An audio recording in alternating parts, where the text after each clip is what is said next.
Okay, Say it again for the live kickoff. I said I love the collection. I don't drink, but I love the collection, man. Oh, appreciate it, brother. Yeah, that's great. I can't come to the party, bro. I'm doing something.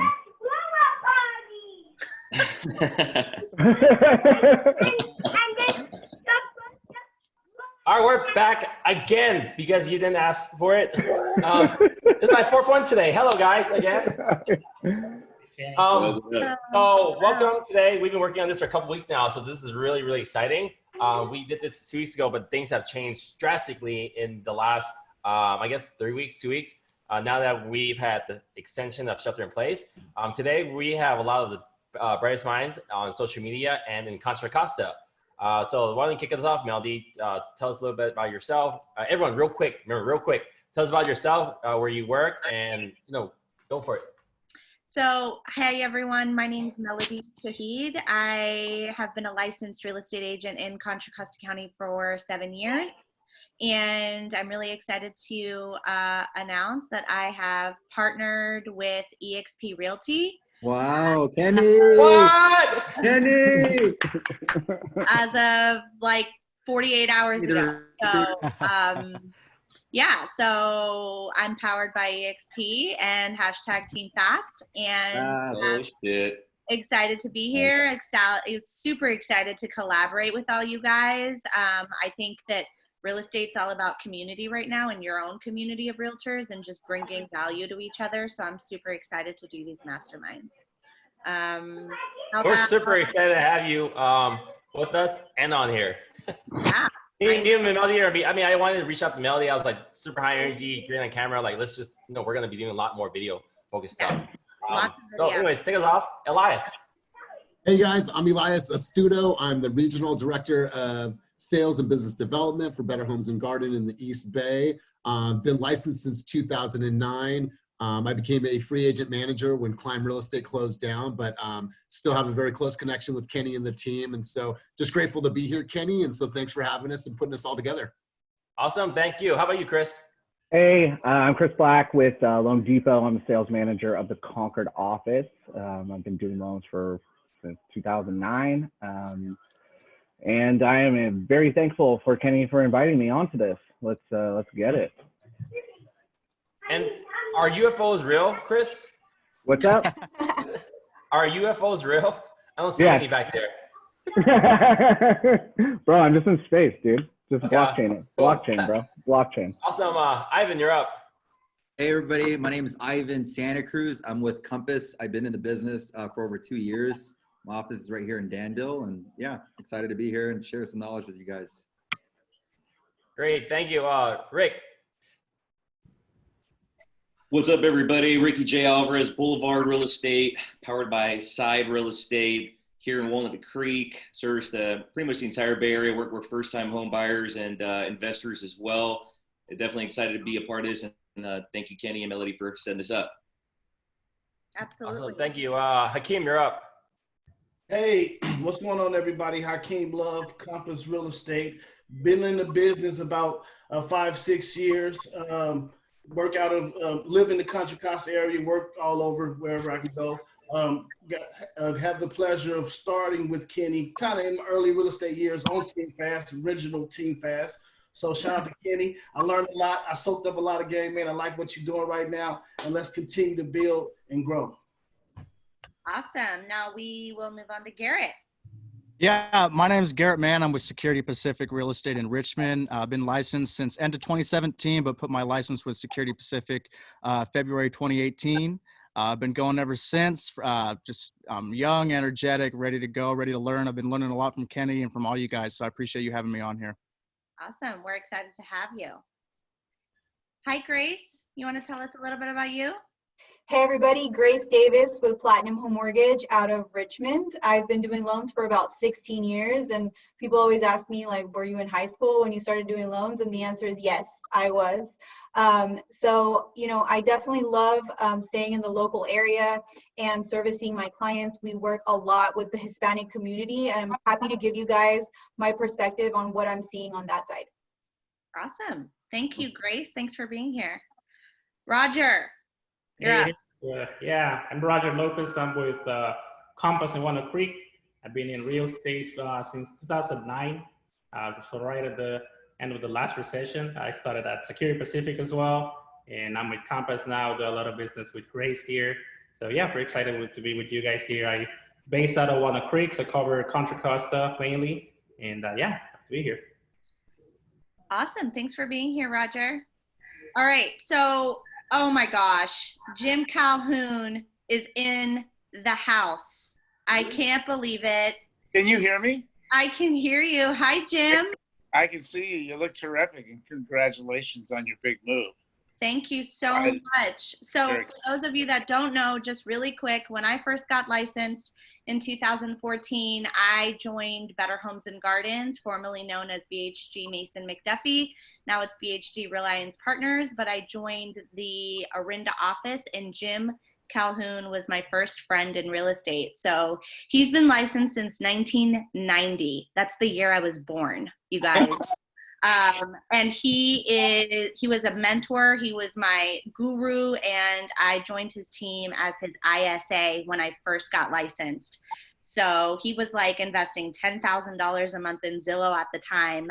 And I was his ISA, and he gave me all his open houses, and I just learned so much. He's still one of my favorite people to this day in real estate, period. Jim, you want to tell us a little bit about you? Thank you very much. I think you've just done a pretty good build-up here. I don't feel very much like a mastermind sitting around here in Moraga in my swim trunks and a T-shirt. Attaboy, attaboy. I'm jealous. And, and he's with Compass. No, I'm not done. So I'm with Compass now in Orinda, and we're going through all the strife that everybody else is probably experiencing in their business. And on March 16th, they let our manager of 25 years ago, Lori Legler, out of the Orinda Compass office. I thought it was a terrible move. They've got us. Everything's running virtually now like this, and we're all sheltering in place and trying to work through this market. Yeah. Okay. Awesome. Thank you, Jim. I'm excited to have you here. Cool. Let's start with some questions. Like, I mean, now that we're 50 days in, like, what's the biggest difference you see now, like working with buyer, seller? What's going on in the market that you see different from like 30 days ago? Hakeem, why don't you start it off?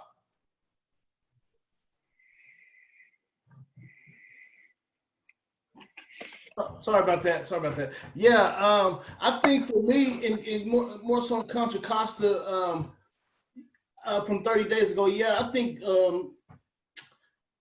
I had activity slowed a bit, but I actually was able to get in contract on the property like right before the shelter in place, like right when they announced it. My buyer had a different mindset for that property. Like, she was really set on buying her home regardless of the circumstances. I mean, we followed orders and followed protocol and everything like that, kept it safe. But she was really gung-ho. I brought the mask. I brought things like, well, let's go get it. So I'm blessed to have had that. And I think as of right now, my entire team, we have about 10 listings that's about to hit the market like really soon.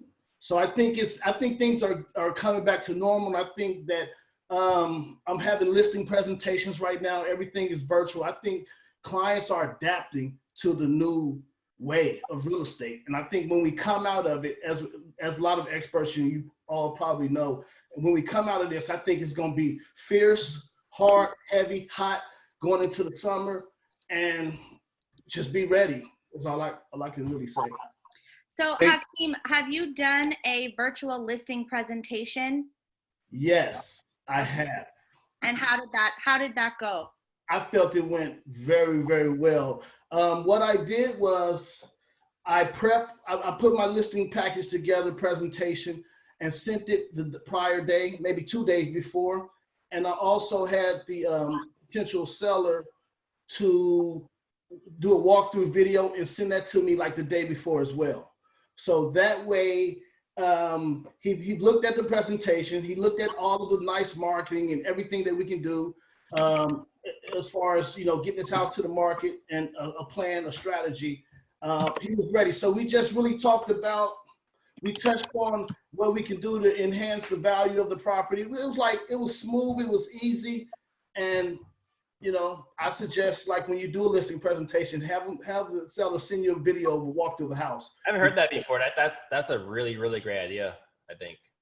Yeah. So you can just jump right in it, and, you know, you ain't got to waste time and send the follow-up email and continue to check up on them. So I thought it's a new way. I think it went pretty well. Who else is doing virtual listing presentations or meeting with buyers and sellers virtually? I'm interested. Yeah, I've been doing that too with Zoom. Put out a couple offers. We went over the offers with Zooms, did a screen share with Zoom, went through the whole contract. If they had any questions, we were able to do it that way. And back to the original question with the way the market has changed within the last 30 days, I think at the beginning of the shelter in place, I think everyone would agree that the uncertainty was so high that I had so many buyers. I work with a lot of first-time home buyers. They decided I want to hold off right now, kind of wait and see what happens.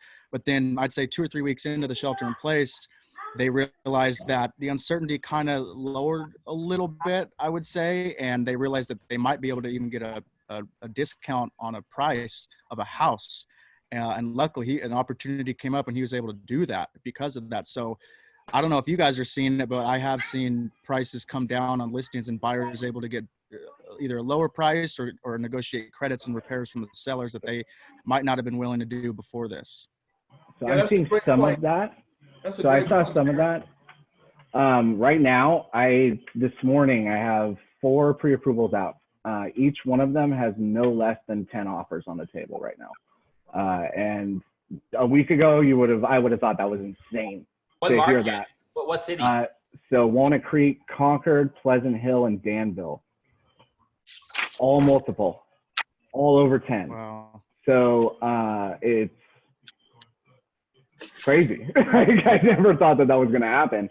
I thought that it was going to be a little bit slower, but no, it's really, buyers are back out it. Rates are low, programs are still there. So people are definitely taking advantage of the opportunity. I think people also are sick of sheltering in place in their current situation. And I think there's a lot of city people that are coming out that a lot of my friends live in the city and they make fun of me for living in the suburbs. And right now I have a yard and they don't. And so the shift is here.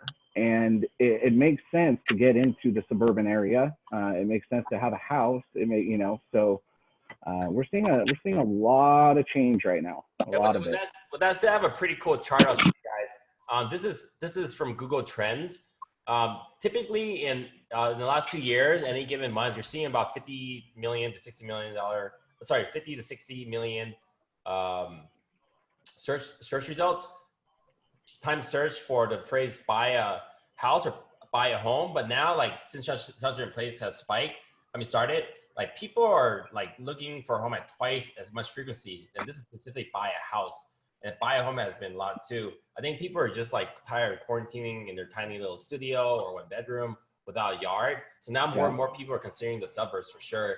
And then less applicable to us, like people in New York, LA, the super high-end people, like super affluent. Now they're considering buying second homes somewhere else. So for sure, I think we're gonna see a lot more people moving into places that are less dense. And I just noticed that Jay Voorhees joined us. Thank you for joining us today, Jay. How are you? Where you at? There you are. Muted. You're muted. Oh yeah, you're on mute. Hey guys, sorry. What's up, brother? Sorry. No worries. Thank you for being here. My pleasure. Yes. So we went around earlier and kind of introduced ourselves. Did you want to do a little quick, very 30-second little introduction? Yeah, I'd love to. My name is Jay Voorhees, as you can see on the screen there, and I'm the founder of JVM Lending along with my wife, Heejin Kim. And we have a team of about 50 people, and we're still going gangbusters, actually. I'm kind of pleasantly surprised at how fast the mortgage world recovered. There's still a lot of restrictions out there, as Chris probably covered already, but we're still able to fund most loans, especially on the jumbo arena. With 20% down, we can fund them all day long. We're still under 30 days. We're having no issues with appraisals. And then I had a blog today briefly about how I think rates are going to come down probably another 1% over the next year. And that was, I focused primarily on the spread between the 10-year mortgage Treasury bond. Did you touch on that, Chris, already? I don't want to be redundant. No, I ain't got in it. You're good. You're good. Interestingly, the spread between the 10-year Treasury and the 30-year mortgage rate is typically about 1.5%. And right now it's 2.6%. And the 10-year Treasury, though, is only about 0.6% as far as what the yield is right now. Yep. So we will go back to normal most likely at some point, meaning the spread will drop from 2.6% back to 1.5%. But forbearance needs to do its thing. Yeah, exactly. The story today is they're expecting, so that originally Fannie and Freddie were expecting 6% of mortgages to be in forbearance. We're already now at 15% of mortgages. All U.S. mortgages are in forbearance. Unfortunately, I read that. Yeah, is it true that 38 million people right now are planning to issue forbearance or going? Yeah, so that's what I'm saying. So like 15% of the United States of America is in forbearance, and so with that, when there's not money coming in, Fannie and Freddie came back and said, oh, the GSFA, or not GSFA, the FHFA came out and said, hey, we're going to help liquidity, but we're going to charge you 5 to 7 points if they go into forbearance. It didn't help anything. It didn't help a single thing. Rates should be lower, but they can't because we're so terrified that we're going to have first payment default after first payment default after first payment default, because the news is saying don't make your mortgage payment for 12 months, but they're not saying what's going to happen after that 12 months. Is that mortgage going to come due? Are you even going to be able to qualify for another mortgage again? There is a lot of uncertainty, and there's no guideline in place at this point because it's so new that we even know what's going to happen. So there's a lot of fear, but the yield, as Jay said, is in a right place. We should have very low interest rates for the near future. You know what I love right now? Both of you said that you've seen an uptick in the amount of buyers and loans that you're approving. We all on this call, and I think the real estate community at large, has done a really good job in learning how to pivot and learn new technology and to communicate in a different way.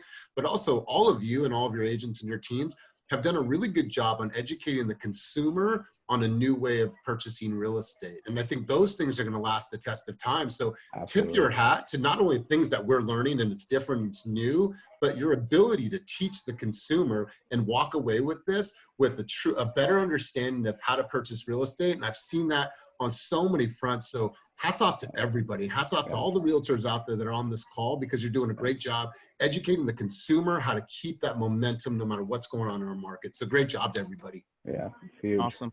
I love that, Elias. I mean, I think honestly, I don't know about you guys, but in the last, since shelter in place, I've learned so much more just watching videos and webinars and Zooms. I've learned so much in such a short amount of time. So I think the people that took advantage of that time to watch these webinars and work on your systems and your tech, I think you're going to be at such a huge advantage when we all get out of this. I think that that's a really good point, Garrett. And thank you, Elias and Garrett, for bringing that up, because 90% of realtors in the United States are not doing these Zoom calls. They're not doing these masterminds. They're sitting at home. They have anxiety. They probably have mouths to feed. They're not exactly sure when their next commission check is coming from.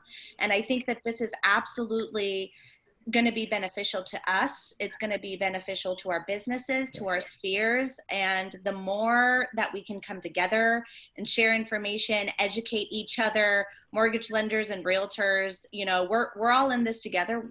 This is all new to us. And we've never been through a pandemic before, so we're all learning as we go.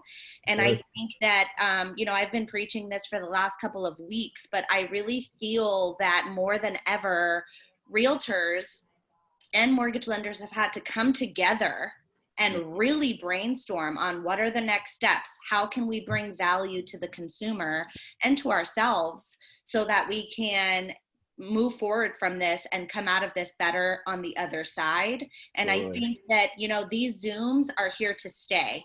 I don't think that they're going to go away. I think that virtual listing presentations or virtual open houses, e-recording that I'm hearing is happening at most of the Alameda, as of today, Alameda. I just launched Alameda today. So all of that's here to stay, and I think that this is absolutely going to revolutionize the way that we're running our business. And real estate and mortgage, I think everything just got a huge upgrade right now. Yeah, absolutely. It will force the hand, right? So there's so many things that were behind. And, you know, I know Jay is very power forward in the technology sector. And, you know, the mortgage world has been so behind the curve. Like, the stuff we did was archaic. And the fact that now we can like push out this tech and it's normal is awesome, because it's making everyone on this call of life easier. I have clients like, you know, digital closings are happening. You know, the fact that the data is here. We really don't need appraisals 90% of the time. We really don't, unless it's a flip, but we really don't, because the data is there. And so what I'm learning on, if I know if it's going to be, if I don't get a waiver straight off the bat, I'm learning that, and this is good for real estate agents to know, the better your pictures are, the better the pictures are in your listing presentation, the higher the chance we're only going to do a desktop review, because we have enough data from that to just skip the appraisal. And this is going to be like long term. This is going to be forever, because we don't want to go into the houses. And if we can drive by and do a desktop review, this is going to be huge. Yeah. Quick comment on that, though. A lot of people are thinking, though, or under the mistaken assumption, though, that there's an appraiser shortage right now for purchases, and there isn't at all. I'm sure Chris has the same experience, but we can get our purchase appraisals done in under 5 days now if we have to even. Yeah. But we're having no issues at all on the appraisal front lately. So I wouldn't worry about that either way. But I like it is making it easier. Well, it makes it easier, yeah. But the other thing I was going to add too, it's not so much the mortgage lending industry that's being pushed to the digital front, it's the governmental entities. They're the ones slowing us down. It's the counties that won't accept digital recordings, and they won't accept a digital a deed of trust or mortgage. These signed documents have to be originals. And that's what's really going to be a game changer when the counties and the governmental agencies are forced to go the digital route. That will make things much, much easier. A full digital route, not just partial. And one more thing I wanted to add. Somebody asked me if I think rates are going to get to 2%. I was going to there earlier and I stopped. But real quickly, I do think rates will most likely go to 2% once that spread comes down, like I mentioned. But there's no guarantee. So the gist of my blog was today, take the rate you can get today, because rates could pop up again for a variety of reasons. And then because most refinances are free, borrowers have nothing to lose by taking a refinance or locking in a purchase loan now and then just looking to refinance again in 4 to 6 months. Absolutely. That's the big gist of this. So yeah, I do think rates are most likely going to come down. There's no guarantee. So take what you can get now and then just plan to refinance for no cost later on. And another thing that I'm doing on that front is just, I mean, we still have jumbo loans, but jumbo loans, you know, as all the lenders on this panel know, jumbo loans are in and out, right? They are not fun to do right now. I am making it a habit to do first and second mortgages for the fact that I can do the waivers on them. I can keep them Fannie Freddie. We're going to keep pumping these loans. The loans are going to be faster. We don't have to worry about the pivoting guidelines. They're going to stay the same. So we know at the end of the day, these people are getting good deals. They're getting into the houses. We're doing it fast. And when the world comes back to normal, we'll refi them into one singular loan. And remember, it's rate and term because it's purchase money. So just to add on your point, you know, that would be getting loan amounts to that 765 and coaching your buyers to get the second instead of, you know, going the jumbo route. That's huge because it's going to keep them under that Fannie Mae umbrella. It's going to keep them in property inspection waiver.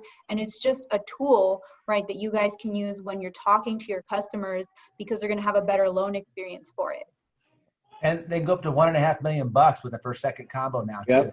That's saying, so that's something we pursue whenever, and you can close a lot faster. We can close in 21 days easily. Easily. Yeah. Okay, awesome.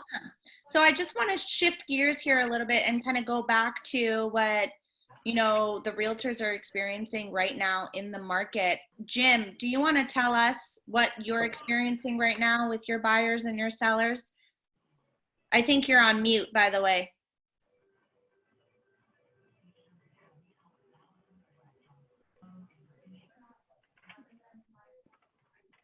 Oh, I don't know why. Here I am.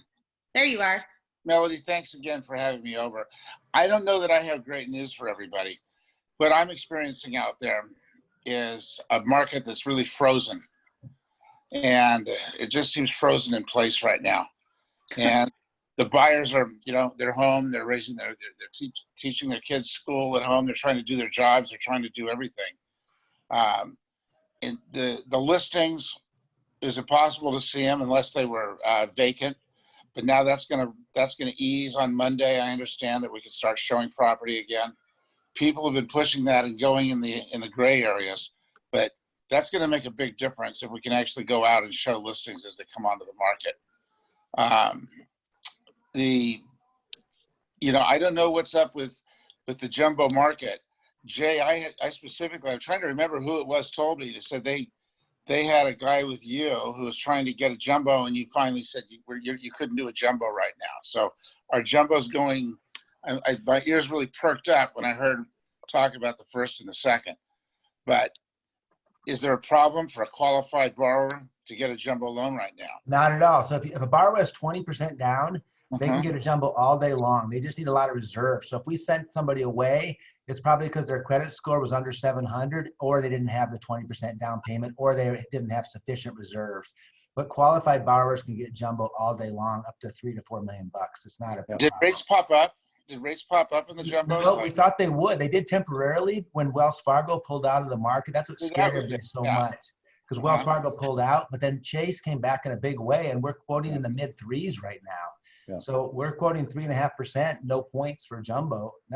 It's not as low as conforming, where we're at 3% right now, but it's certainly low. Yeah. So let me say this: is that as a realtor, we keep track of what's going on in the lender world. We try to know about it. But we don't.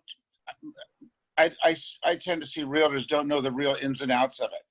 We don't even see it. You got to remember, we have memos that are changing on a constant basis.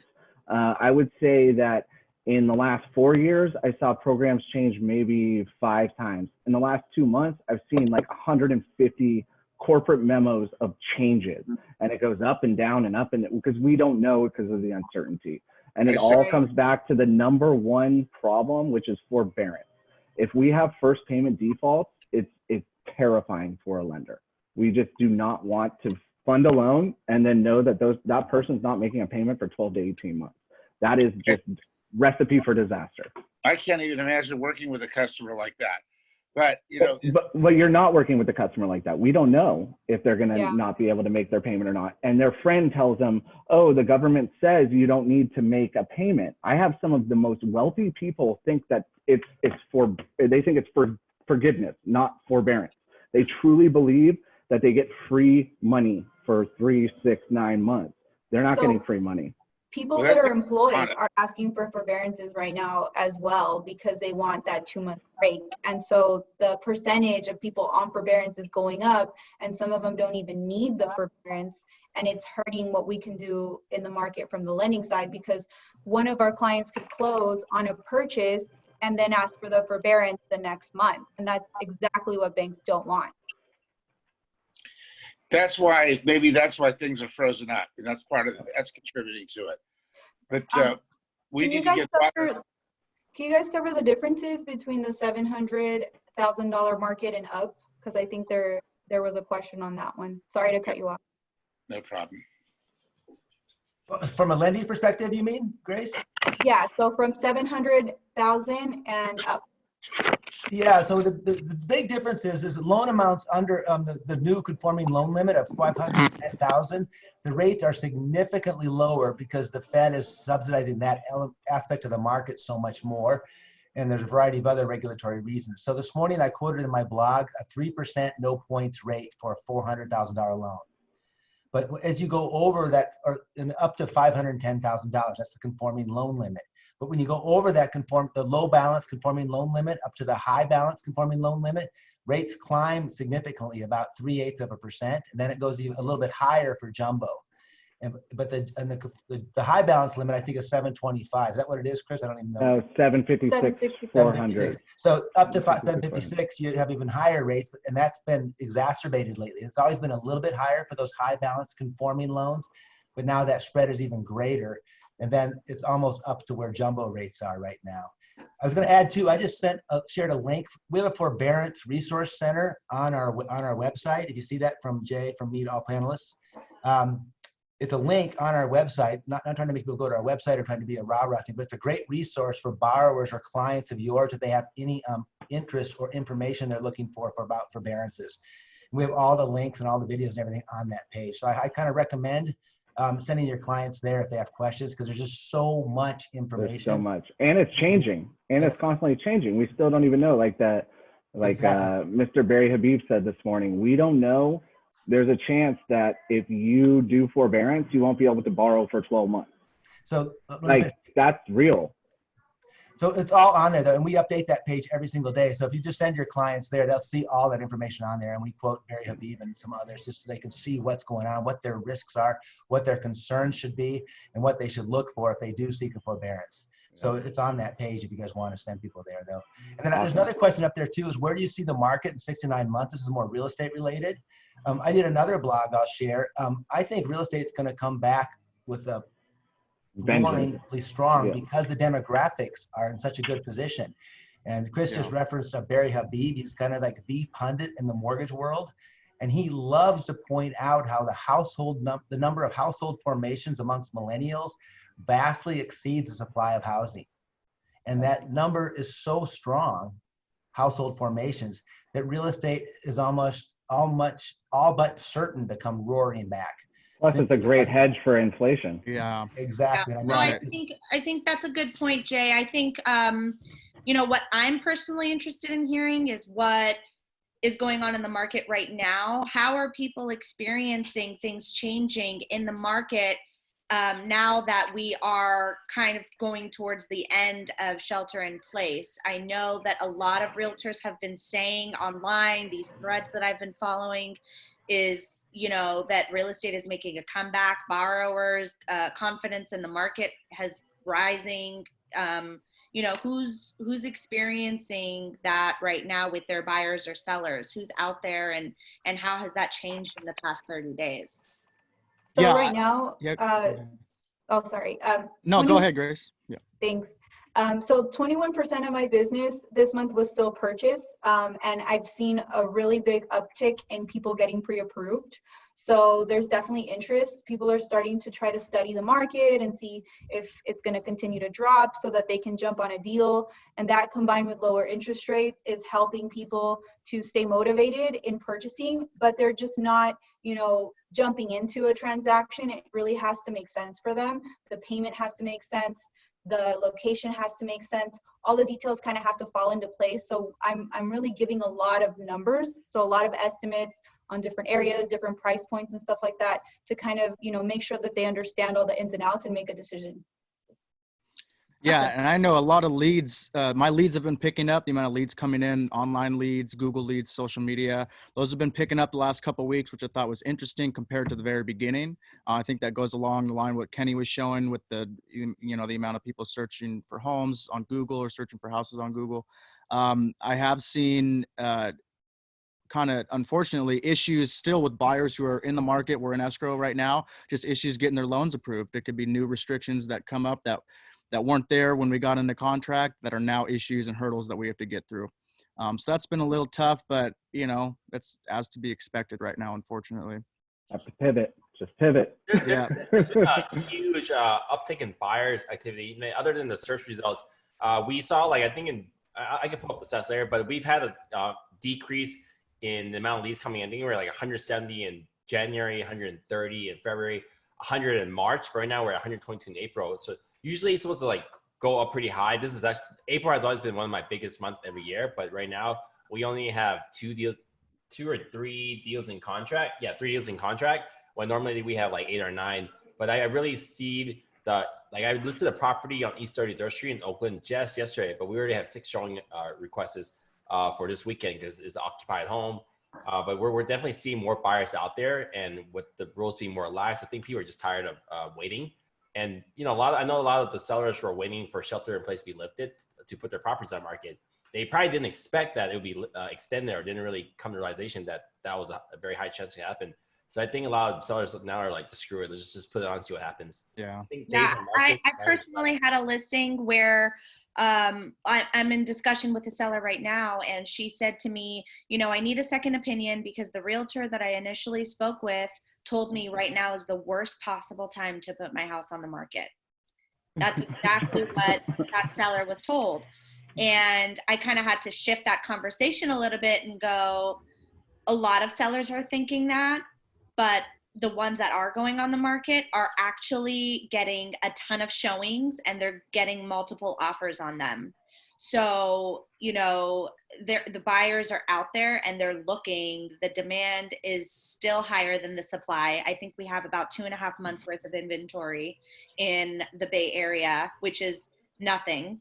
And, I've been in conversations with her, but I think right now it's all about just educating our clients and the consumers about what is acceptable and what can be done. A lot of agents out there or lenders out there are telling people that what can't be done. And I think it's our job just to tell people what can be done. Anyone had any experience with that, a seller not wanting to go on market because of shelter in place? I totally agree with what you said. I think there's a lot of misinformation out there. Like I talked to a seller a couple of days ago before I'm in I have a house in Dublin where he wanted to sell his house, and he told me that 2 agents told him that he can't sell his occupied home at all. He's not allowed to on the market. So I think truthfully there is so much misinformation out there. And I think, it's agents like us that are on these chats and that are keeping up with the trends and paying attention to the market and that are pivoting are the ones that are really thriving, because there's just so much. And it feels kind of weird because, like example with that seller, it's just like he told him 2 agents against me. So it sounds like I'm not, realizing what the rules are, but, that's just reality of it. And that's the truth. Yeah. Yeah, and I think I was on a webinar earlier today with RPM Mortgage hosted it. Hunter Mark Ward. He interviewed Dana Green and Renee White. Both of them make more than 150 million in real estate a year. I think Dana Green did 1.5 billion last year, and they were just saying. It all comes down to what the position the client is in right now. They're not going to tell someone that right now is a good time to buy if they just lost their job or if they don't know when their next paycheck is coming from. It's not about being overly enthusiastic right now. I think it's just taking everything on a case-by-case basis, looking at the client, asking them questions, and then seeing what's possible for them. And then telling them, your honest opinion. If they just lost their job or they got laid off, right now might not be the best time to buy, and you want to let them know that because you don't want to set them up for failure. And then on the opposite end, if they're fine and they still have, income coming in, right now might be the absolute best time for them to buy, because they could possibly get a killer deal on something and get it for, lower than what it would have been a couple years ago. So I think it's just, analyzing each situation and then giving advice on them and what's going on in their life versus just saying, yeah, it's a great time to buy, even though you lost your job, let's go house shopping. I don't think that's a smart decision. What we're seeing is sellers are much more flexible and willing to give or grant credits for closing costs and or repairs, and we've been shocked in the last year. Anything you ask for, sellers will tell you to go pound sand. Yeah, pound sand. We're getting $15,000 to $20,000 credits left and right. So the market hasn't corrected that much, but we're seeing more flexibility with respect to those kind of asks. Yeah. It looks like there's a question. It says, what are the speculations on the Latino community for first-time home buyers? Are you seeing approvals increasing or decreasing? Unfortunately, there's a lot of self-employed borrowers in the Latino community. And one of the things that we're checking is whether you did your taxes and it reported a gain as a self-employed borrower, we're making sure that the business is operating right now. And that's one of the things you want to look out for to make sure that your pre-approval is solid, because you know, there's some people that are self-employed in entertainment, and obviously there's no deposits coming in for things like that. So I think those buyers are out of the market. Overall, I think the Hispanic community pre-approvals are still going to be stable, but we also lost ITIN programs and things like that. And I run, you know, your loan amounts average around 500,000 to 700,000. So I usually try to stick to, you know, the max FHA, which is 765. So that's usually the market that I see, and it's been less affected. So they are still shopping, you know, from the $400,000 ranges, $500,000 ranges. There was some limiting on down payment assistance, and that just came back. So I think they're going to be very stable. And that's what I'm seeing. Can you talk to us about the first-time homebuyer grants that are not, I mean, I've heard a couple lenders, you know, they say different things. Every lender you talk to, I think, has their own opinion. Some lenders say it's great. Some lenders say don't do it. Depends on the program, though. There's a lot of programs. We have a lot of programs. So you got to remember there's so many programs. You got to know the right one. And there's grants and there's loans, and they're totally different. You know, the more you borrow, the more you owe. And if you get a loan, which is the College FA program, then you are owing that. And a lot of those customers can't refinance right now because the loan to value doesn't allow. Yeah. So the grants are better from the standpoint of you're not going to owe them as much. So I've been able to refinance those people right now that got some of the $30,000 grants. We have 6 of them because I work with CHDC in Richmond. So they have about 6 grants available, but they're for people that make around $130 a year or below. So a lot of the time, just keep in mind that that's going to be your $500,000 entry level buyers. And the moment that they want 600, 700,000, I recommend that they come in with their own down payment because they're just going to end up on better terms, and it's a case by case. Okay. Has anybody seen issues with gift funds for their clients, being able to use gift funds? I've had a couple issues where they haven't been allowed to do so. Gift fund rules are still the same. They're really flexible too. So with a smart loan officer, you can really be clever with how you use gift funds too, because almost anybody can be deemed a relative of some sort, aunt, uncle, a cousin. And they can. And just put it straight into escrow. So I recommend that. And then as far as self-employed, there's some tips on gifts. So you really just want to be careful on how you do it. So if they make a mistake, then you're stuck. Okay. Yeah, don't have just don't let them transfer money. Just tell them do not move money until you talk to your loan officer, and then things will be okay. It's always better to have it go straight to escrow, like Chris just said. The other thing about self-employed borrowers, they actually have a little bit of an advantage as long as they're showing income. So yeah, the non-QM and bank statement loans went by the wayside. You're right. But if they actually had Angelo came back on Tuesday. Yep, they're coming back. Some are coming back, but we have Oak Tree and a few others are coming back, so we're happy about that. But the big thing the point I want to make with self-employed borrowers is that we can use last year's tax returns. So even if they're not doing as well right now, we can still qualify them based on 2019 or even 2020. They're not due until July. And that gives us a huge advantage. So even if they're not doing well, self-employed borrowers can still qualify for a good loan. Talk to your loan officer. Just have them talk to us. Like, that's the whole point. Loan officers can steer the train for you as long as you get us to talk to them before anything loan related. Just give it to one of us.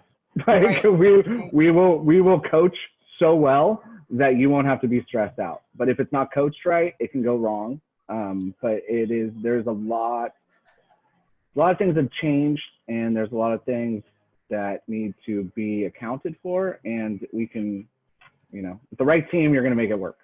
Can I just say that there's overlays on some of us, so we have different rules from banking perspectives on each loan. So sometimes, let's say I can't do something, but Chris can. You really want to make sure that you're not giving up on the customer and making sure you're asking the right questions to get it to pass, because I may not be able to do a deal, but Chris might be able to do the deal because of every rule that's being put in place. And vice versa, because we shed our risk. So a year ago, loan companies were like, we can do everything. Right now, I'm referring more loans than I've ever done in my entire career, but it comes to me, and I'm happy that it comes to me first. And then I'm like, nope, I can't do it. But Grace can do it, or Jay can do it, you know, and we are working together as a community in mortgage right now as best as we possibly can to just serve the community, because we can't be a one-stop shop right now because of the lending environment. Everyone has their own little perfect niche, and we have to do this together. And there is a lot of loan options still available. Awesome. Who's written an offer in the last couple of days? I'm curious to know. Last week. Got into contract last week. I saw that. Congratulations, Garrett. Thank you. Yeah, kind of funny. My client saw the property before shelter in place, and he decided that was right. Right after he saw it, it kind of all happened, and he shelter in place, so he decided to hold off. And then a couple weeks later, he saw it still on the market, had a big price reduction, so he was able to jump on it. So, hopefully we'll get that one closed. Yeah, I think a lot of agents are killing it right now. How many listings do you have on the market right now, Kenny? Like 11? Yeah, we have 11 listings. We put on 5 in the last week. It's been getting pretty good traction. Again, our early listings have been pretty quiet, but this latest one, the one I just said had 6 earlier, we had just 2 more showings come in. So that's a more interesting listing. But in the last 1 week, we wrote 4 different offers on properties, and we actually lost on all 4. Granted, one was a major fixer on Fry Ave in the Redwood Heights.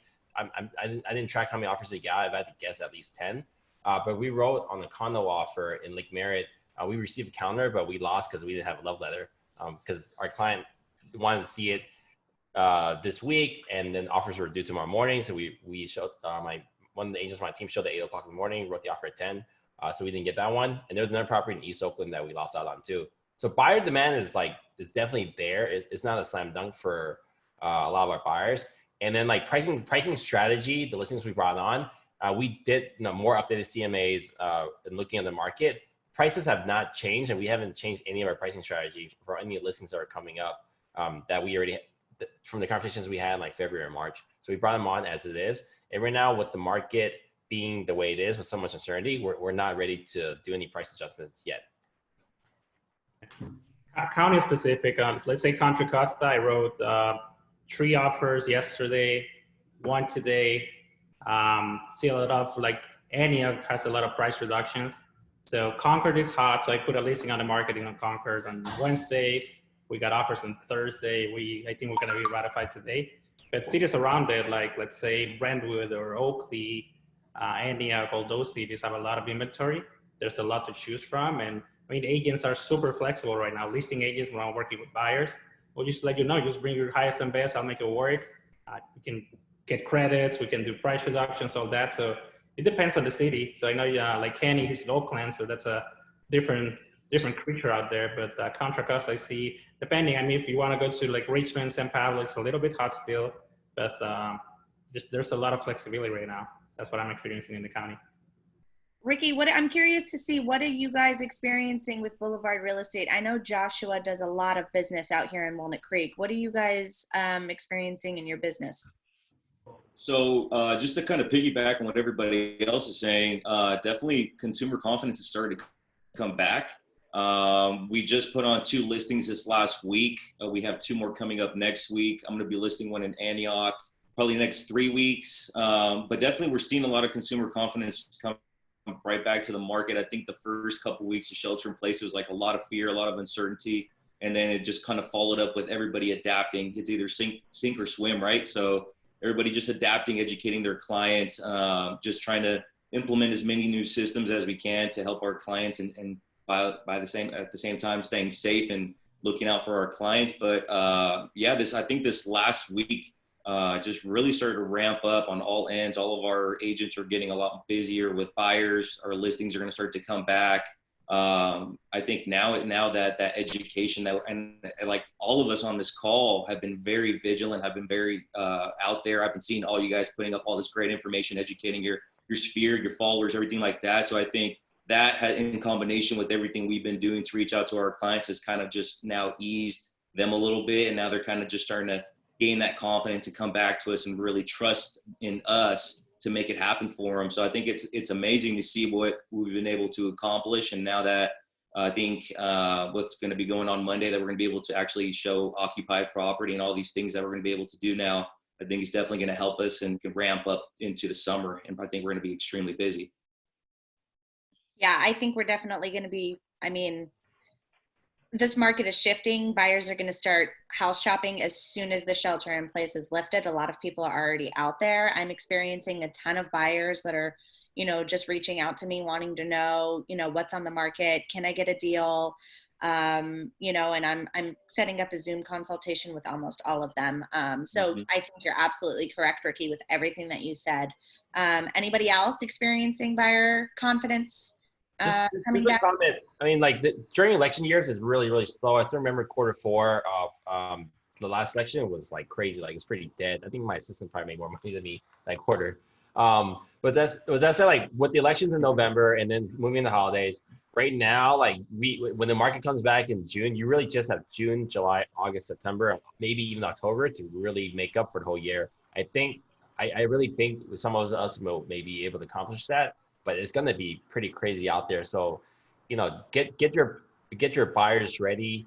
I remember like way back, I was listening to David Gunderman talk at a local event, and then they were talking about last year versus this year, right? People are waiting for opportunity to buy. So if you're able to prep your clients this week for them to be ready in June or July, you're going to do pretty well. But if you're not being visible, I heard the word visible so many times this week. If you're not being visible, staying for your clients, when they start shopping, like, I mean, there's UFOs right now, right? Who cares? like you would think, right? No big deal. No big deal. There's so many things going on with COVID, Corona, people live, quarantine, and homeschool teaching. You are not on their mind right now. So when it comes back, and then they're just going to go on Zillow or Redfin or whatever, right? They're just going to pick the first agent they've seen. So like, you guys really need to be in front of people, and then that way, when the clients come back, you're the first thing to think about, because they're not thinking about that many other things right now. Yeah, I agree with Kenny. I think saying, I love to say and kind of say to myself that I got to stay ready, you know, stay ready at all times, stay ready so I got to get ready. And I think right now too, we're seeing a lot of agents requiring pre-approvals in hand. So we have to make sure our clients are a step ahead of everybody else and make sure that we put them in a position to win. You know, majority of the homes I'm showing in Concord want pre-approvals and the EAD document sent beforehand. So it's all about getting all that stuff to the agent as soon as possible, going to see the property, and if they love it, we got to write an offer right away, because there's, like, you know, we've been talking about, it's starting to ramp up and there's going to be competition. It's coming. I think it's here. So we saw 40%. Real quickly, we saw a 40% increase in our purchase applications this week alone. So there's definitely interest out there, and we got 21 contracts in that we locked. Wow. This deal. So is that in this week, Jay? This week, 40% increase in purchase applications, and 21 contracts came in. So that's big. We did not expect it. So there's definitely a lot of interest. So there's one big takeaway I have for real estate agents is the market. Yeah, it's way slower than we'd expect it to be because of COVID-19, but boy, is it still huge. And there's a lot of opportunity out there. Huge opportunity. And yeah, no, it's like the best time for you to talk to your old clients that there's a lot of people that were sitting on trying to do offer after offer after offer for the last 2 years. And now is actually the best time for them to get in, because we have their stuff, we get them underwritten, we submit an offer without contingencies. Like, we can do this now. It's a very good time to talk to your past clients and go through the data that you have and figure out there is a huge opportunity here. Rates are low. Yes, maybe potentially the value may slide a little bit. Corrections happen. This is a long term. It's like your 401k. Don't look at it every single freaking day. Just look at it on a long term.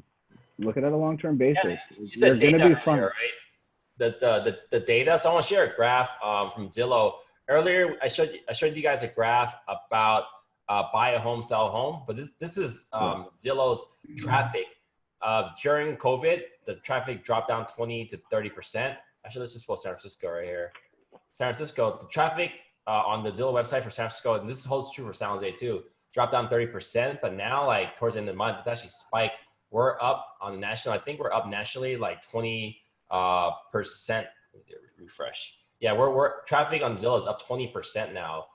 versus last year. So these buyers are out, they're looking at homes right now. As soon as this the majority of our jobs in this area, so we have a very, very key micro economy in the San Francisco Bay Area, where shelter at home really didn't change much. I mean, I've been working from home for a very long time, and a lot of people working from home was a normal thing, right? So the technology companies and the engineering companies and a lot of these businesses are still doing good. I mean, we saw Facebook's after-hour earnings 2 days ago. They're doing fine.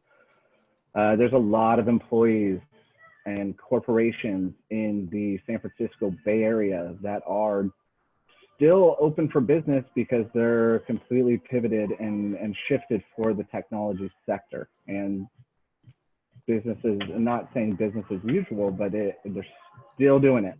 They're still doing what they're doing. So I was on the ARIA Global and Luxury Summit Wednesday, and then they had all the CEOs like Sotheby's and Remax speak. Like, I forgot who it was, but like he had a really great quote. Is that like business would be back to normal? Everyone just has to go back to business. Business is a new life. People need to like jumpstart and jump in. Yep. And then, like right now, a lot of agents are, I think like analogy I use, a lot of agents right now are like a stop sign. They're not doing anything right now. They're waiting, they're listening, they're absorbing. They're not making any moves right now. So when the market picks back up, you know, like, do you want to be starting from a stop sign, or do you want to be on like the street ready Keep running? Yeah, keep so like swimming, right now, like Dora. Dora doesn't know where she's going. That's why Elias can lead in about like what should agents do to stay motivated right now, Elias? So let me make sure. Okay. So for me, it's about making sure that I'm engaging with the agents, and nobody wants to get a paycheck in November. And I don't want these agents working out of scarcity, and I don't want them working out of desperation.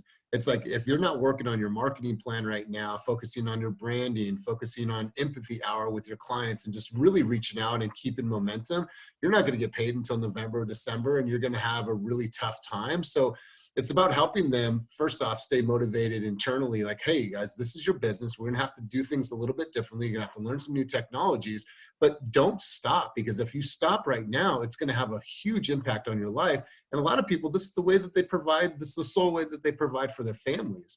So it's about helping them and encouraging them and saying, well, what can I do? What are some new things? Do you have a MailChimp?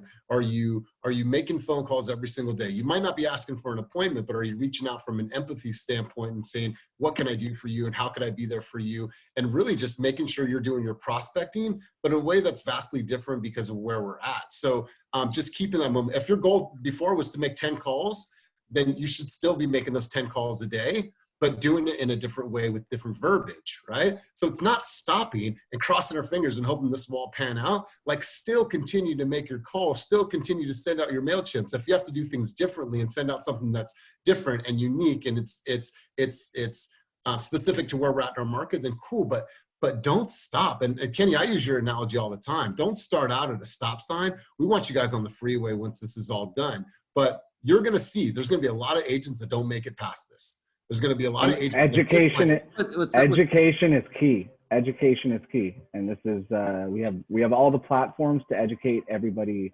on what's going on, and it's changing, but we can educate, and we can spread it through so many platforms right now of media. It's crazy. Remax president said the other day on the summit, like, don't furlough yourself. I think a lot of agents are right now like putting themselves on furlough. Like, how about this question? How about you, Ivan? Like, what are some things you hope to accomplish in the next 2 weeks? Like, how many calls, how many people to talk to? Like, what are some things? And then let's go one by one. I think that'd be pretty interesting to hear. I mean, well, my goals are, I mean, what I want to do this coming month, you know, I want to make over 300 contacts as far as my entire goal. As far as just everything, and since this has whole thing started, what I've done is, like, you know, I completely, you know, I had my whole, you know, year goal, but now I just changed it to 30 days. And I've been sticking to my routines. You know, I still get up every day at 5 a.m, and I stay consistent on my schedule. And I have, you know, like a 2-hour window where I'm just cold prospecting. You know, I'm calling expires, I'm calling FSBOs, I'm reaching out to my sphere. But the biggest thing is that I'm not letting off the gas. And I think that's what many agents are doing right now. And you're gonna, there's going to be agents that just are going to see, there's agents that are just going to be on the sideline, just watching the other agents ride the wave of, you know, business. And they're going to be on the sideline on the beach, just not doing anything. So, you got to decide what you want to do. And it's a great time to learn new tools, which I'm sure everybody, if, we've been in a month in this lockdown, everybody knows the new tools, but you got to keep prospecting. It's hard. It's tough. But, how do you want to suffer? Do you want to suffer broke and not have any money to pay your bills? Or do you want to suffer just getting told no's? You got to pick your pain. You got to decide what pain you're going to want, you want, and decide. Either way, it's painful. It's hard making those calls, but it's also hard being broke. Which pain do you want? Oh, that's like coaching, right? Yeah. I mean, Melody, what are some of your what are some things you hope to accomplish? I mean, welcome to XP too. What are some things you want to accomplish in the next 2 weeks and within the month, and then right after shelter in place? Are you talking to me? Oh, sorry. So first of all, I have a ton of things in the works that I need to get going, because I have the last 24 hours not even looked at any leads or any emails. I've just been doing onboarding for EXP.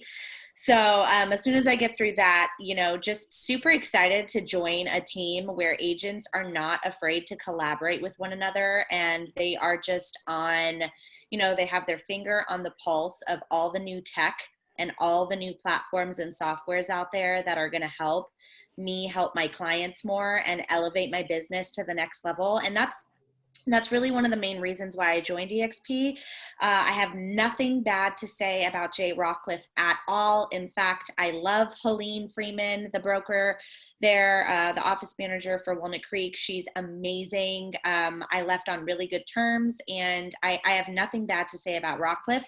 It was just about what was going to benefit me and what was going to benefit my clients at the end of the day. And I truly believe that EXP is a large enough brokerage, and there's so much support, there's so much collaboration, there's so many trainings going on all the time, and I'm just really excited to be able to bring that to my clients and to be able to help them even more than before.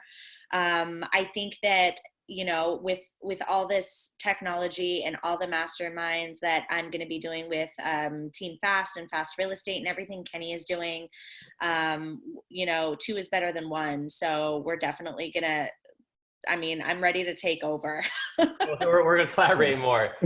Gary, what are some of the things you're hoping to accomplish in the next 2 weeks and then the month and really shortly after shelter? Yeah. So honestly, I think I like to work under pressure. So I think this, your camera is it, can you see me? Might be this. Yeah, you're can you hear me? That's good. You're like a unicorn. All right.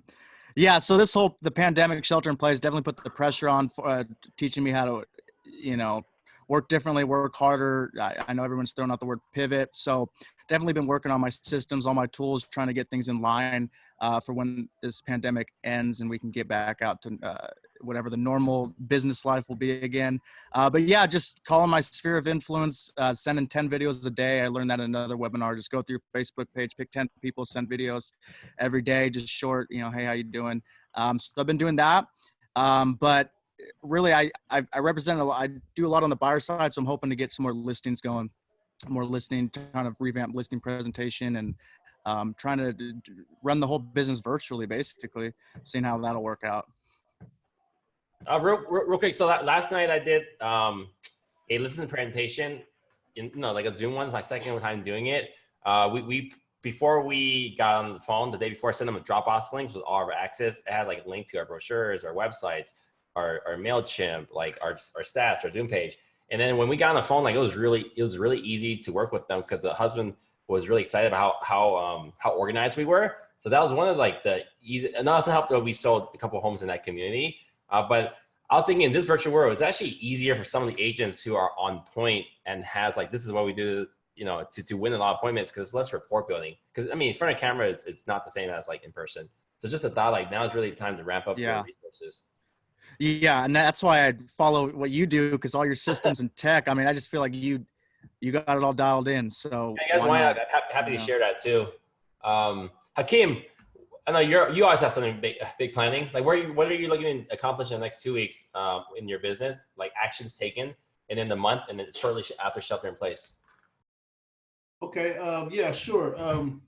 First of all, let me start by thanking you and everybody on this panel. We have one thing that the COVID-19 did to our industry is brought us all a lot closer. I know some of us was in the same offices before. And, you know, I think this brought us back to that where we really vibe with people. So I think real quick, I think real estate will never be the same. Honestly, I feel like, you know, the game has changed a little bit. It's like you playing the game of chess and you may be losing that game to your opponent, but then all of a sudden something happens where the whole chess just gets flipped upside down and all the pieces start over. So everybody is at an even playing field right now, I think. And everybody right now is the time to ramp up. We already know. I think like right now is the time to explode on video. So what, real quick, back to your question. My goal is to drop and like do like one video a day, reach out to 100 of my sphere, which I've already been doing, but I'm trying to ramp that up more and actually book on our team. We're trying to tell our team to book at least one virtual appointment per day. Nice. So what is it going to take to get that? For me, because I've calculated, ran the numbers, it's probably going to take me to reach out to about 100 and 125 people and talk to at least about 50 of those people, like actually talk, whether it be text, email, but they respond. So it's kind of a number game right now. And I think, so that's kind of my goal. I think back to what Melody was saying about the sellers, we're educating our sellers to, hey, right now is the perfect time to put your house on the market. Okay, don't listen to an agent who tell you now's not a good time, because one, there's not much houses out on the market. We know that there's still buyers, although some may be kind of on the fence, but if they're finding a great deal, a great opportunity, it's going to move. So Kenny, back to your point, the best marketing in the world, like, no, you have to really present it to your sellers this way. Like, get you a high note presentation package or whatever that might be, and incorporate video, testimonials, and you really got to explain to your seller that, like, no one is going to beat our marketing right here. Yep. Our marketing and our sales proposal. So I think right now it's anybody's game. And, you know, the best will rise to the top. And I heard I was on one of your masterminds with one of your biggest ones with all the big hitters. And I heard someone say, after this is over, I think about 20 to 30% of real estate agents will like vanish from the market. And that's opportunity. You know, I wish them well. It was great, but that means that it's more opportunity for me and more market share. So I'm just going to expand. I'm going to try to be everywhere at all times. And yeah, I'll share that stat real quick for you guys taking a look. This isn't from the NAR website. If you look at the number of real estate agents between maybe 2003 all the way to 2007, right before the crash, it went up like 40%. And then within the first year, about 15% agents exited the market, and they're like 10%. It's like within just 2 years, 25% of agents left the marketplace. And then it actually declined 7 years straight until the market started picking back up. And we're actually now right a little past the peak of where we were before. This is way too many real estate agents. I think when you divide it like this, I was at Keller Williams family reunion. Gary was on stage saying it. I think the average number of deals per agent, when you break it down like that, is like 6 or something. If people are doing 6 deals a year, I guess in the Bay Area, you're doing 6 deals a year, you can make a pretty decent living. That's nationwide. But I really do feel that this time around, 25% agents will be gone from market the next year and a half, because a lot of them aren't doing anything right now. It's really hard to get back on. I've been on like a couple virtual broker store, and people couldn't figure out how to share a screen. And you realize you guys are out doing like all this other crazy stuff and video. It's just the market moving forward is really going to cut back. And then with programs like Realtor.com doing the flex, only referral model, Zillow only doing a 35% flex model, they're rolling out multiple markets. And then, UpNest, HomeLight, all those online stuff. If you're not getting business from social media, sphere referral, because no one's letting you door knock a cold call them. It's not normally how business is getting gathered now. So either you pay for referrals or you generate yourself. And moving in the future, like there's not too many agents in between that, unless they've been doing business for a long, long time already, like very established, it's going to be really hard for agents to pick up business or come back right now from this. Yeah, honestly, the only person that I can think of whose business won't slow down is Jim Calhoun. And that's because he's been in the business for literally 30 years. But that's how long it takes. And I also think, an interesting point I want to make is I did an Instagram live which I'm trying to do one a week now with someone new. And let me know if anyone would like to do one with me next Thursday. That would be really fun. Reach out to me and let me know. But I did one with Silvano. He's a new agent with the Bill Davis team with Compass out of the East Bay. And he said that he has only been licensed for 12 months. Okay, so brand new agent. And he has already closed 7 deals since the beginning of 2020, since January. And he did it all through Facebook targeted ads and Instagram. So door knocking and cold calling is obviously not working for us right now in our business. I mean, cold calling maybe. I'm not a big fan of it, but I think that social media is the new way to connect with people and a new way to conduct business and to generate business for yourself. And if you can learn how to do it the right way, and by the way, YouTube is one of the best places. It's one of the best resources if you don't know how to do a targeted ad, or if you don't know how to retarget to the people that found your ad interesting or liked your ad, then go on YouTube and just look up some stuff. You know, you can just watch information all day on how to do it. And as soon as you get it down pat, it's kind of like a science, but as soon as you have it down, then you can start generating leads for yourself and essentially become your own Zillow without having to invest $4,000 or $5,000 a month in Zillow, you know, for maybe not the best quality leads. Awesome. Right. Really quick, Kenny, really quick. I want to say one other thing. I think right now, while we in this time, I think we as real estate professionals in our industry, I would just want to say that the most important thing really to do right now is get behind your community, get more involved into your community, because we as professionals, we're going to be all right. The great ones, us, the good ones that's on this Zoom call, we already have a plan because that's why we're here, right? So I think, you know, buyers are going to sell. I mean, buyers are going to buy, sellers are going to sell. At some point, real estate never going to stop. You're not building any more earth. This is it. It's just going to, you know, it can build up, but that's it. So I think we are pillars of our community. Like, I mean, we get a lot out of our community. We make millions and millions upon dollars in like real estate. I mean, we're going to be fine eventually. But I think like our community look to us for guidance. So I think right now my leaving points would be just get more involved in the community, and then do more video of the community, and just be, you know, sincere with it, because we all part of the community. So I think that's going to be big. And guess what? People going to think about you first when that time comes for them to buy or sell, because you actually genuinely reached out to them. Awesome. Hey, Grace, what are some things you're going to be looking to accomplish this month? I think that was a really good point, Hakeem. What I've always tried to do is be super involved in the community of Richmond. You know, I live in El Sobrani, so I always wanted to cater to those areas. I got on some of the grant programs because I did a really good job for, you know, some of the people that got a loan through me, and then they referred me to the directors of those programs. And I'm one of 3 lenders that can do 6 grants in our local area. And I mean, what better way to give back than tell a family you're getting $38,000 in money that you don't have to repay, or true grants, right? So, I mean, I think that there's a niche for everybody, but at the end of the day, you know, being authentic and giving back, and people seeing that, and like the results of your work show for themselves. So, you know, one thing I didn't do is forget about my agents, forget about my purchases. There's people that aren't working right now, but they're gonna be. And they're going to remember that you didn't want to take their call or put them to the back burner. So, you know, I had a conversation with somebody and she said, you know what? I walked out of that super inspired. Like, I'm going to go call my credit card companies and make sure that I'm on time. And, you know, maybe that's one more person that I helped. And that's really been my philosophy. So, you know, definitely stay involved with the community and like give back to the people that you work with. I agree.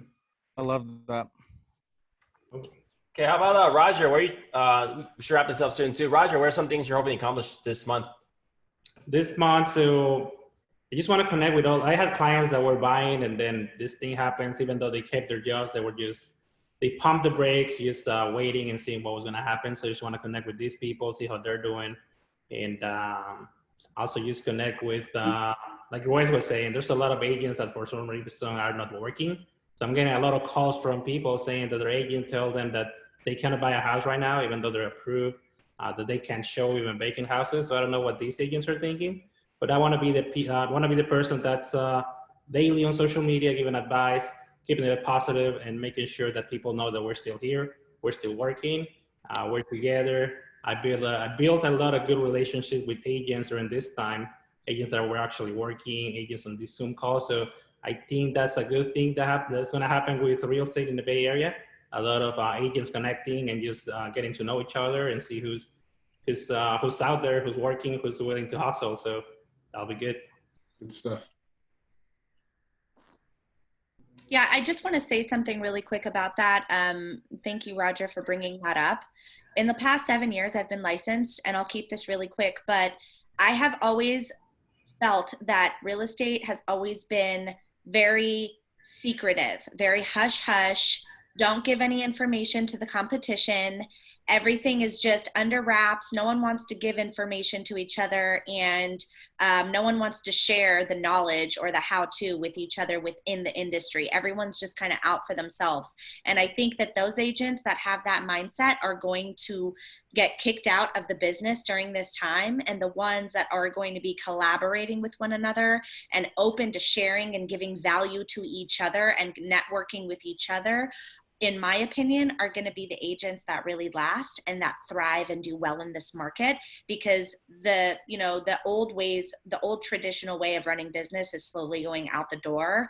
And that's why I really love these masterminds. And thank you, Kenny, for hosting these, because it's just so juicy. It's such good, connection and coming together. And when I have a buyer and I think of, Kenny or Garrett or, Elias, I'm going to go, oh my gosh, I know him, him and his girlfriend, or, oh, I went to their family barbecue, or, it's just going to make my client feel so much better that, wow, she's really established and she's actually friends with people within the community. So, I think that's really is important to me right now. And I'm sure everyone else can really feel that too. So I want to build off of that and to share what I'm going to accomplish over the next couple of months. First off, leaving our egos out the door. When I came from Coldwell Banker as the regional and I came to Climb, as soon as I walked in that door and I met Kenny and I met the team, it was this energy. Everyone always asked me, what was Climb? Well, Climb was this energy, and it was this collaboration space. And no matter what level of your production you were at, you could sit down with someone like Kenny or a Hakeem or whoever it was and be able to bounce ideas and not feel like you weren't getting anything or they were keeping something close to the vest. So I love what you just said, Melody. And for me, over the next few weeks, I'm going to continue to coach my agents, develop agents, and I rolled out Base Camp, which is a weekly educational, motivational, inspirational series that I took from Climb. And then my goals for the next few months is to continue to lift the veil of the BHG products, marketing, and services that a lot of people don't know about, right?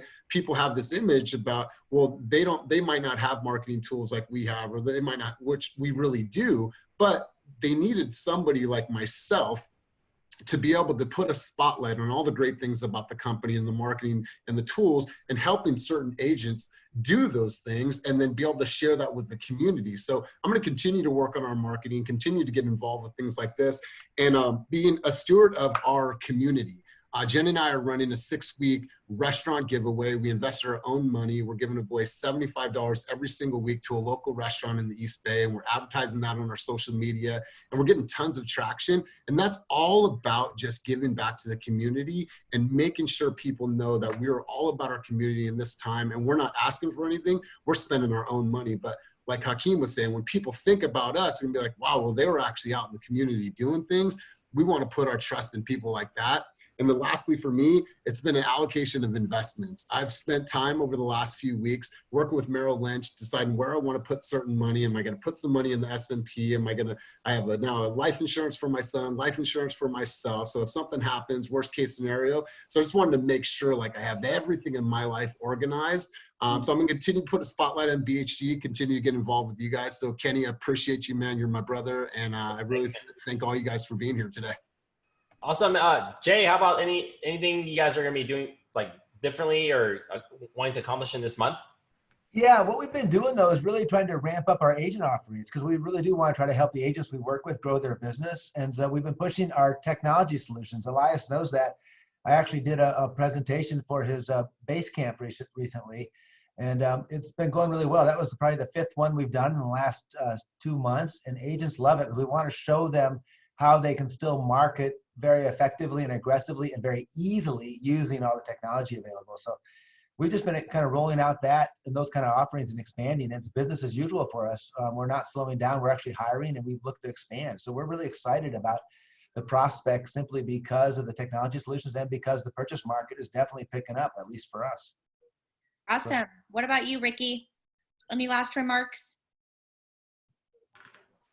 Yeah, just staying visual, staying consistent, educating clients, really trying to get people back out there, let them know that it's a great time. Let's get moving, get everybody prepared. I during this time, I've really kind of kept everything really consistent and kind of, just added a little extra oomph on everything. Just want to be able to get out in front of as many people as I can.